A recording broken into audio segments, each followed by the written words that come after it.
Well, I always start with this joke. And this is a story about a golf course that was in heaven. So Moses, one of the characters in today's gospel, was playing. And Jesus was playing. And there was kind of an old man, kind of homeless looking. And so the first one to hit the ball was Moses. And it was a very difficult course. And it just, the ball went in the air and just dropped in the water. Now, after that, Jesus took the tee and just hit the ball. And the ball went up. And the wind took it wide, and then to the left, and then bounced in a tree, and then fell directly on the green, 6 feet out of the hole. Great. And then the homeless-looking man just hit the ball, went to the air, flew to the right, to the left, bounced against a tree, then against the rock, and then took again up, was taken up, and fell directly on top of the hole and made a hole in one. And Jesus looked at the homeless man and said, "Good job, Dad." Anyways, the idea is that at the Transfiguration, we have the voice of God coming to the ears of the disciples of Jesus. And you know the stories about the Peter, James, and John were taken by Jesus to the mountain. And there in the mountain, Jesus was transfigured before them. And in this transfiguration, Peter got the idea of making 3 dwelling places, 3 huts, 3 kind of places where he could keep Elijah and Moses and Jesus there to commemorate this transfiguration. And then we have the voice coming from a cloud saying these words, "This is my son, the beloved. Listen to him. Listen to him."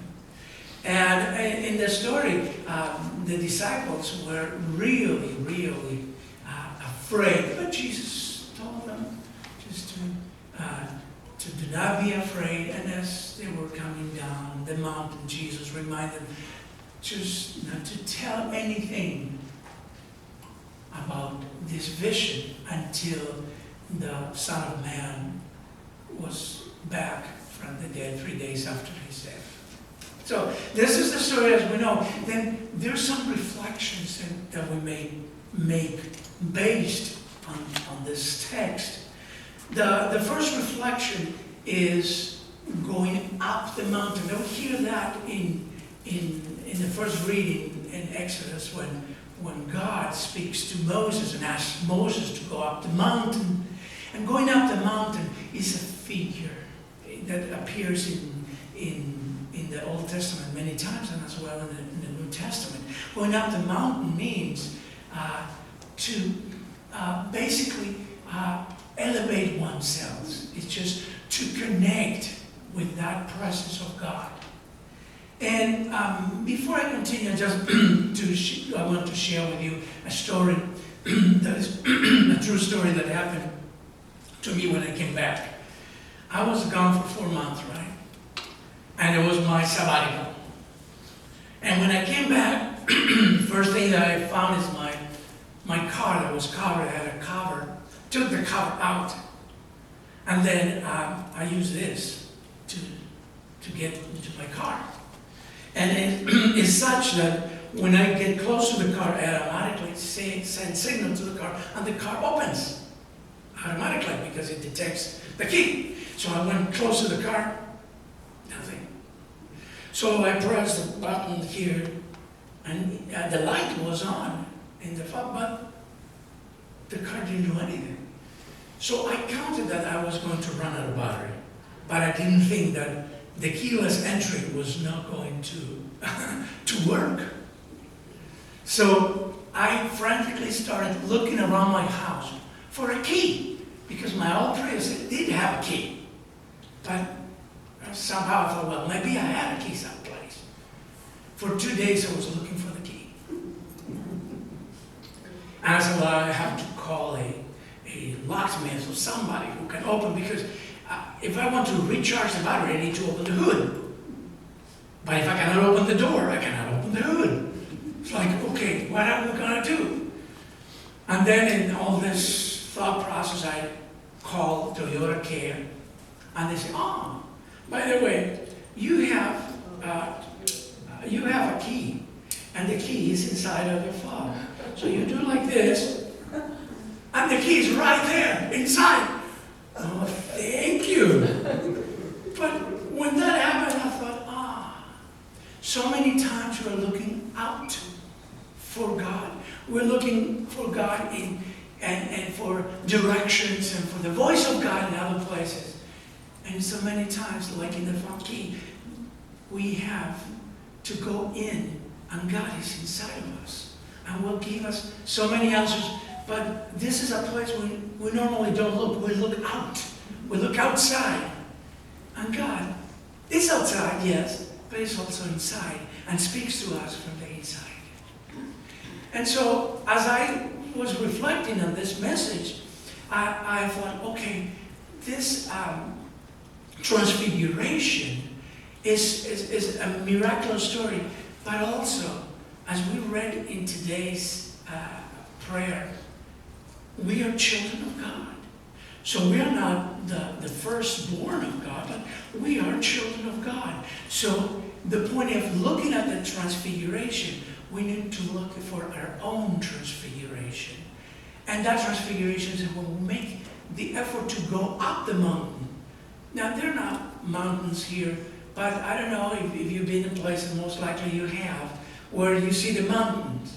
And the mountains look close, but you need to walk a lot to get to the mountains. And when you think that you are at the mountain, you need to keep walking. And mountains are big, are impressive. And as you go up, it's hard. It's not like, of course, there are some roads that go up the mountain, but when you really go up mountains out there in the wilderness, you see those mountains are difficult to climb. And so to go up the mountains means we need to do some work to get to the inside, to get to that place where it's cluttered by a lot of thoughts, a lot of experience, a lot of traditions. And finally, we make it to that place where there's a transfiguration. The transfiguration is the presence of God. So we need to get to that presence of God. We need to get to that place where we are in the experience, the presence of God. Another thing that came to mind is like Moses and Elijah were with Jesus. But you know, Moses has been dead for several thousand years before Jesus. And Elijah was dead many hundreds of years before Jesus. There's a symbol in having Moses, the one who gave us the law, and Elijah, the forerunner of all the prophets in the Bible. But there's a message there. Those guys were dead, but they were speaking with Jesus. Interesting. They were speaking with Jesus even though they were dead. And that reminds me that it's not that we are a body that has a spirit and may experience that spirit. We are souls. We are spirits that come from God that are living in a human story, in a human body. So we are essentially that spirit, and that spirit comes from God. God made each one of us alive in this earth, in this body, but we are spirit. In the same way that those spirit of Moses and Elijah were with Jesus, we are that spirit that will go back to God after we leave this body. In the prelude we sang, I fly away. Yes, we all fly away, but we'll return to that body that God created for each one of us. We are children of God. And that going back to God is reconnecting with the Spirit. That Spirit that we truly are. And that transfiguration is the acknowledgement, the light that comes from God. And each one of us, when we are in the presence of God, Jesus in the transfiguration proved who he really is. But also, as adoptive children of God, you can transfigure, see that light when you connect, when you experience that presence of God in you, in the inside. And the last reflection that I had is when they were going down the mountain. So when we're going down, when we get out of that moment of contact, we need to remember the story. But not in 3 huts or 3 dwelling places.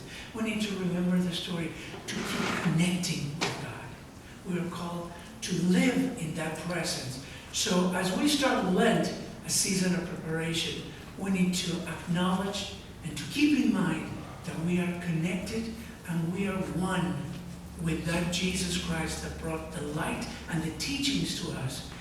And we need to be in touch with this part inside of us, the key of our understanding and the key of understanding our whole purpose in life, the key that helps us to connect with the presence of God. Amen.